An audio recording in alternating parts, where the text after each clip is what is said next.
내년 초 상반기 1분기 때 매도 타이밍을 보는 게 가장 이상적이고, 그러니까 앞서서 본다라고 한다면 올해 하반기 정도에 이번에 완화 혜택 나왔을 때 반드시 한 채 정도는 매도 타이밍을 좀 보시는 게 좋다. 부동산 고민 문자로 자세하게 보내주시면 추첨을 통해서 여러분들에게 월수금 정확한 해답으로 찾아뵙도록 하겠습니다. 뒷번호 2435님께서 보내주신 부동산 고민입니다. 보유 아파트는 강동 롯데캐슬과 위례 호반 베르디움, 다산 이편한 자이 세 채입니다. 전부 분양권이나 신축될 때 구입했고 다산만 25평입니다. 전부 공동 명의했는데 양도세 완화 때문에 남편이랑 고민을 하다 다산을 팔까 생각 중입니다. 셋 중에 하나 빼고 다 팔지 하나만 팔지도 고민이고 시기가 지금인지도 궁금합니다. 언제나 대표님의 놀라운 능력과 전략에 감탄하며 매일매일 응원합니다. 건강하세요 대표님. 이렇게 보내주셨네요. 전문가님 답변 부탁드리겠습니다. 네, 일단 답변부터 드리도록 하겠습니다. 현재 우리 구독자님 3주택 보유하고 계시는 상황이신데 지금의 양도세 완화 혜택이 나왔을 때 저는 이 세 채 중에 한 채는 반드시 매도 타이밍을 좀 잡으시는 게 좋다라는 의견을 좀 드리도록 하겠습니다. 지금 보통의 사람들의 이 상식으로는 당연히 이 세 지역 중에 가장 하급 지역인 다산 지역 일대에 있는 아파트를 지금 그냥 매도를 하실 생각으로 있으신 분들이 굉장히 많으실 걸로 보여지는데 저는 그렇게 보지 않습니다. 그 똘똘한 지역 일대인 위례와 강동 지역 일대 이 두 아파트 가운데서 한 채는 반드시 매도 타이밍을 좀 잡으시는 게 가장 우리 구독자님한테는 이상적인 방향이 되지 않을까 말씀을 드려봅니다.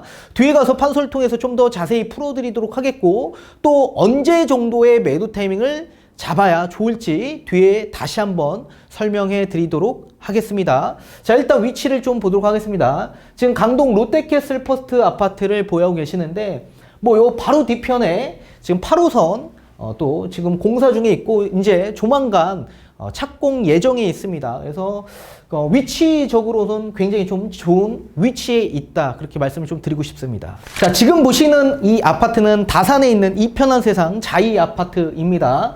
여기도 마찬가지 강동 롯데캐슬과 동일하게 이 지역 일대로 8호선이 지금 공사 중에 있죠. 그래서 저는 입지 면에서 봤을 때도 다산 일대에 거의 뭐 대장급 아파트로 위치하고 있고 2018년 거의 신축 아파트죠. 1000세대가 넘어가는 아파트다 보니까 저는 이 아파트도 굉장히 좋은 아파트다, 그렇게 보고 있습니다. 자, 지금 보시는 이 아파트는 위례 신도시에 있는 호반 베르디움 아파트입니다. 위치적으로 봤을 때 입지가 조금 빠지기는 합니다. 주요 입지는 이쪽이 가장 중심가라고 보시면 좋을 것 같습니다. 입지적인 면에서는 조금 약간 좀 떨어져 있지만 그리고 여기는 2016년 거의 준신축 아파트고 1000세대가 넘어가는 아파트다 보니까 저는 나쁘지 않은 아파트다. 그러니까 따라서 지금 이 세 아파트 전부 다 좋은 입지에 좋은 아파트를 보유하고 계십니다. 다만 아쉽게도 지금의 양도세 완화 혜택은 쉽게 나오는 혜택이 아니기 때문에 반드시 이 세 아파트 중에 한 채는 매도해야 될 것으로 보여집니다. 뒤에 가서 판소를 통해서 좀 더 자세히 풀어드리도록 하겠습니다. 자, 지금 현재 A라는 강동에 있는 롯데캐슬을 보유하고 계십니다. 이 아파트 몇 평을 보유하고 계시는지 정확하게 제가 모르기 때문에 30평대라고 생각을 하고 30평대 공시가격을 산정을 해서 계산을 도와드리도록 하겠습니다. 또 B라는 아파트가 있는데 여기는 위례 호반 베르디움 아파트를 보유하고 계십니다. 여기는 단일 평수로 38평 공시가격 한 11억 정도 똑같이 합니다.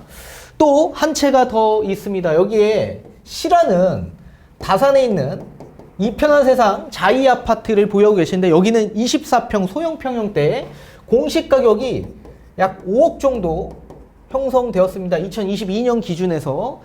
자, 이렇게 3주택인 상황에서 지금 현재 전부 다 공동명의로 되어 있다라고 하셨습니다. 자, 이 공동명의에 이 3주택 종부세는 얼마 나올까라고 제가 계산을 해봤더니 이 종부세 합산해서 각각 1000만원씩 발생이 됩니다. 이 1000만원, 우리 부부 합산 2천만 원에 대한 세금을 내셔야 되는데 낼 수 있는 여력이 되시는지 안 되시는지는 제가 알 길이 없습니다. 근데 이렇게 문자 사연을 주시는 것 자체적으로 봤을 때 종부세에 대한 이런 압박 그리고 고민 걱정이 있기 때문에 이런 양도세 완화 혜택을 부여할 때 매도를 생각하고 지금 사연을 보내주신 것 같습니다. 따라서 이 종부세에 대한 큰 고민 걱정이 있기 때문에 여기에 대한 제가 플랜을 좀 제시를 도와드리도록 하겠습니다. 자, 지금 질문 주신 상황에서는 다산 아파트를 매도할까 지금 뭐 고민이 있다라고 하셨고, 지금 이 세 주택에서 두 주택을 그냥 매도할지 한 주택을 매도할지에 대해서 또 고민이 있으셨습니다. 따라서 저는 무조건 3주택에서 2주택은 끌고 가셔야 됩니다. 그리고 이 3주택 중에서 가장 우선적으로 매도해야 될 아파트는 이 강동과 위례 아파트 중에 한 채는 반드시 매도를 하셔야 된다. 그렇게 일단 답변을 드리고 싶은데, 우리 강동과 위례 같은 경우에 입지 서열에서 봤을 때 사실상 좀 더 우위에 있는 입지는 강동구가 좀 더 우위에 있다.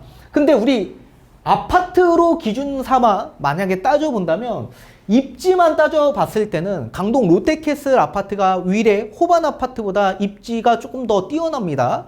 그렇지만 지금 롯데캐슬 자체적으로 거의 2008년식입니다. 그러면 지금 거의 15년 정도의 연식이 차져 있는 아파트인데, 그러면 이제 이 아파트가 리모델링화 될 수 있냐 없냐의 기준점에 지금 서 있는 연식인데, 제가 봤을 때 지금 세대수가 3,000세대가 넘습니다. 리모델링 되기 굉장히 어렵다. 이 조합이 동의하는 데 있어서 굉장한 시간이 걸리고 이해관계가 복잡합니다. 그렇기 때문에 저는 장기적으로 봤을 때 강동 롯데캐슬이 입지 면에서는 조금 더 뛰어나지만 훨씬 더 신축에 가까운 위례 호반 아파트를 좀 더 보유하는 게 장기적인 측면에서 좀 더 유리하다. 그렇게 저는 보고 있기 때문에 강동 롯데캐슬을 좀 매도를 하시는 쪽으로 의견을 드리고 싶습니다. 자, 그렇다면 이 강동 롯데캐슬은 일반 과세로 매도를 이번에 하게 되실 거고, 일반 과세가 된다면 장기보유 특별공제 혜택도 부여받을 수 있습니다. 제가 보기에 여기 거주했는지 안 했는지는 알 수 없지만, 만약 거주를 안 하셨다라고 가정한다면 최대 30%까지는 받아보실 수 있고, 2008년도에 만약에 취득을 하셨다라고 한다면 지금 거의 14년 정도가 됐기 때문에 장기보유 특별공제 혜택 거의 약 28% 정도는 받아보실 수가 있습니다. 이 장특공제가 크기 때문에 일반 과세로 매도한다라고 하더라도 감면되는, 공제되는 부분이 굉장히 크기 때문에 세금이 많이 나오지 않는 구조입니다. 그리고 다산과 위례를 보유하는 상황에서 이제 주택임대사업자에 대한 부활 제도가 이제 시간이 지나면 지날수록 부각이 더 되실 텐데, 지금 다산 아파트는 25평 아파트이기 때문에 소형 평형대입니다.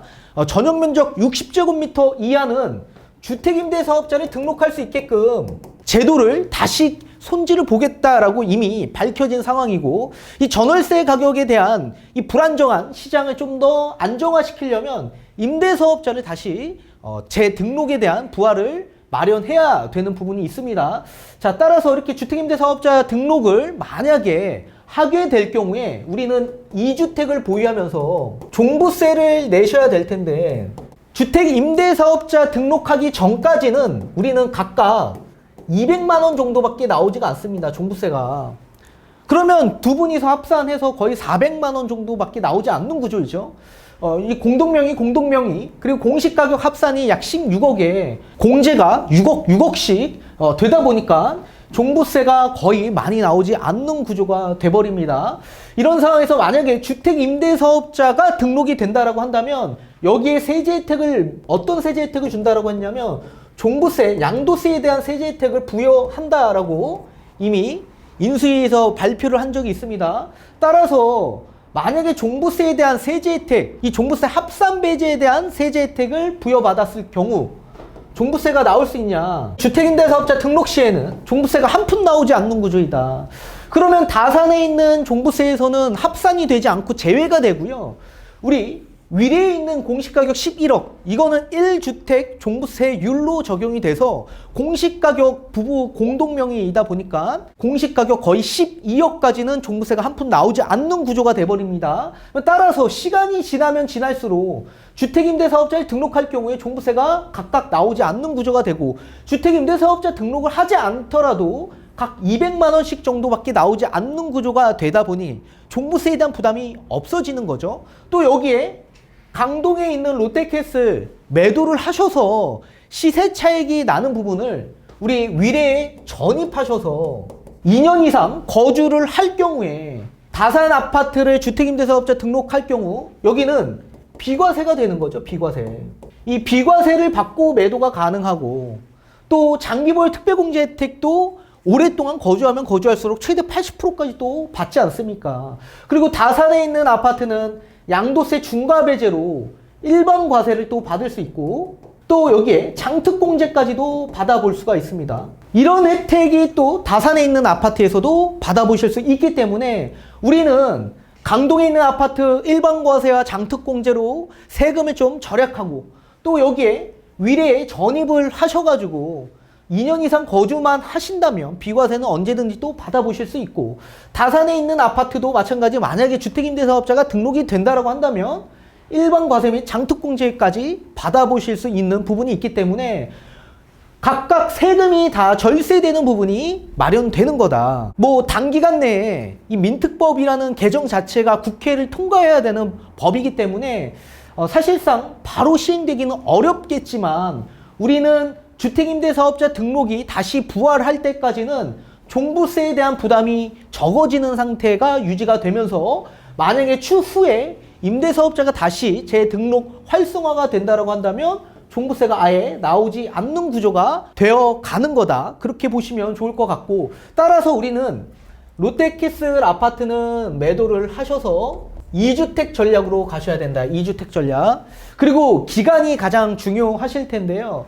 자, 우리 기간 산정을 볼 때 그럼 언제 정도의 매도 타이밍을 봐야 좀 정상적인 가격 내에서 매도를 하실 수 있냐라고 봤을 때요.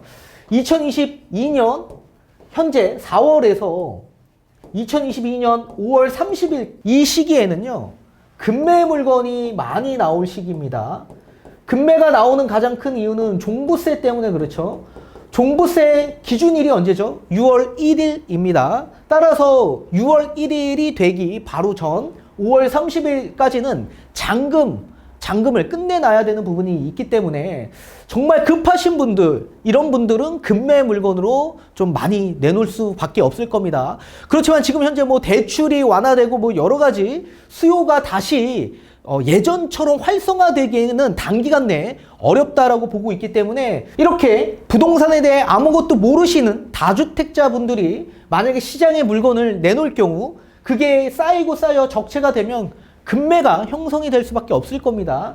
따라서 이 시기에 그분들과 경쟁해서 우리의 가치를 떨어뜨리는 일은 없으셨으면 좋겠고요. 또 2022년 6월부터 2022년 7월까지는 이 급매 물건이 소진되는 상황입니다. 이 시기에는 금액이 다시 올라가는 시기일 텐데 급매가 없기 때문에 호가에 적응하는 적응 단계라고 보시면 되고요. 이 시기에는 수요가 관망세에 있을 거다. 관망세. 가장 이 주택가격 상승률이 저조한 시일은 6월달과 7월달입니다. 이 시기에는 이 수요층들이 그동안 급매를 계속적으로 눈여겨봤다가 갑작스럽게 또 호가가 나오는 시기에 적응이 안 되기 때문에 관망을 계속적으로 하고 있는 구간이다. 그렇게 보셔야 되고 또 2022년 8월에서 2022년 뭐 12월 달까지는 이 시기에 나오는 전세 수요, 이 계약갱신 청구권이 전부 다 만료되고 다시 신규 계약할 전세 세입자분들이 나오는 시기이다. 따라서 이 시기에는 전세 가격이 올라가는 시기죠. 이렇게 전세 가격이 올라가는 구간이 찾아오게 된다면 당연히 매매 금액 또한 함께 올라갈 수밖에 없는 구조가 될 수 있다. 이 시기에는 전세 레버리지를 이용한 투자 수요도 급격하게 또 나올 수 있는 시기라고 저는 생각을 합니다. 또 여기에 이 DSR이라는 대출 완화가 반드시 나올 텐데 우리 대통령 취임하는 5월 달이 된 이후에는 아마 대출 규제가 완화될 소지가 매우 높습니다. 다만 초기에는 LTV만 풀어줄 가능성이 매우 높은데 이 LTV를 풀어줬는데 만약에 수요가 나오지 않고 거래가 활성화가 다시 되지 않는다라고 한다면 반드시 DSR 손질을 볼 수밖에 없을 겁니다. 그 DSR 손질을 볼 텐데 우선적으로는 당연히 무주택 DSR 손질을 볼 수밖에 없겠죠. 근데 무주택자의 DSR 손질을 본다라고 하더라도 6억 미만 정도밖에 볼 수 없습니다. 따라서 우리가 1주택 갈아타기 수요층들의 DSR을 반드시 풀어줘야 됩니다. 이런 손바뀜 현상들이 많이 나와야 된다. 이런 갈아타기 수요층들이 많이 나와야지만 우리 거래가 다시 활성화될 수 있기 때문에 그렇습니다. 그렇기 때문에 저는 이 DSR 완화 카드가 8월 이후에나 아마 다시 손질을 볼 가능성이 높다. 그렇게 보고 있고, 또 2023년 1월부터 2023년 3월 달까지 이 시기에는 매매 가격 상승률이 가장 높은 시기입니다. 우리 1월부터 12월 달까지의 구간 중에 매매 가격 상승률이 가장 높은 시기는 1월, 2월, 3월입니다. 이 시기에 가장 높고요. 가장 낮은 시기는 5월에서 6월 정도가 가장 낮은 시기다. 그 이유가 급매 물건이 많이 나오는 시기이다 보니 종부세에 대한 부분, 그리고 호가에 적응하는 적응 단계가 반드시 필요합니다. 급매가 끝나고 나서 이 수요층들이 호가에 적응하지 못하고 관망하는 시기가 5월, 6월 정도의 관망을 굉장히 많이 하기 때문에 이 시기에 상승이 좀 저조하다. 자, 따라서 상승률이 가장 높은 2023년 1월부터 3월 달까지 이 매매 가격 상승을 하는데 우리도 함께 동조하면서 그 시기에 맞춰 매도 타이밍을 보는 게 가장 이상적인 방안이 될 수 있다. 그렇게 보고 있고, 여기에 플러스 세법 개정이 되는 시기이다. 이 세법 개정이 거의 대다수가 한 2월 정도에 이 공포 시행이 되는데요. 자, 여러 가지 세법에 대한 부분, 뭐 종부세나 아니면 양도세나 증여세나 상속세나 뭐 여러 세법 개정이 거의 12월 달에 국회를 통과합니다. 그리고 나서 1월이 돼서 입법 예고가 되며 국무회의 통과가 되고 나서 거의 2월 달 초중순에 공포 시행이 되기 때문에 지금 세법 개정이 어떻게 바뀔 건지는 아직 우리는 모르기 때문에 이제 앞으로 윤석열 당선인이 취임하고 난 이후부터 세법이 이제 더 여기서 규제가 강화가 될 거냐, 그렇게 보지 않죠. 전부 다 여기서 좀 더 완화될 소지가 있기 때문에 그 완화될 소지의 세법 개정이 언제 되냐? 거의 2월 달에 됩니다. 따라서 그 시점에 맞춰서 매도 타이밍을 보신다면 훨씬 더 우리는 가격 상승에 대한 반영을 한 이후에 매도를 할 수 있겠죠. 그리고 우리가 지금은 현재 각각 1,000만 원씩 더 지불을 해야 됩니다. 종부세 2,000만 원 내셔야죠. 2,000만 원을 낸다라고 하더라도 우리는 그 종부세를 가격 상승에 전부 다 반영시키면 그 종부세를 냈던 부분에 대한 해지를 할 수 있을 겁니다. 따라서 우리는 종부세를 지금 이번 해에 납부를 한다라고 하더라도 이걸 전부 다 가격 상승 언제? 내년 초에 매매 가격 상승이 가장 높은 시기, 세법이 바뀔 완화될 소지가 법으로 개정될 소지가 가장 높은 이런 내년 초 상반기 1분기 때 매도 타이밍을 보는 게 가장 이상적이고, 좀 더 우리가 앞서서 본다라고 한다면 올해 하반기 정도의 매도 타이밍을 보는 게 가장 이상적이다. 아무튼 이렇게 답변을 드릴 테니까 저는 3주택 보유보다는 이번에 완화 혜택 나왔을 때 반드시 한 채 정도는 매도 타이밍을 좀 보시는 게 좋다. 이거는 제가 정확한 지금 포트폴리오 재정 상황을 모르기 때문에 이 두 채 중에서는 반드시 두 분이서 합의를 하셔서 한 채 정도는 매도 타이밍을 좀 보시는 게 좋다. 그렇게 일단 답변을 드려보도록 하겠습니다.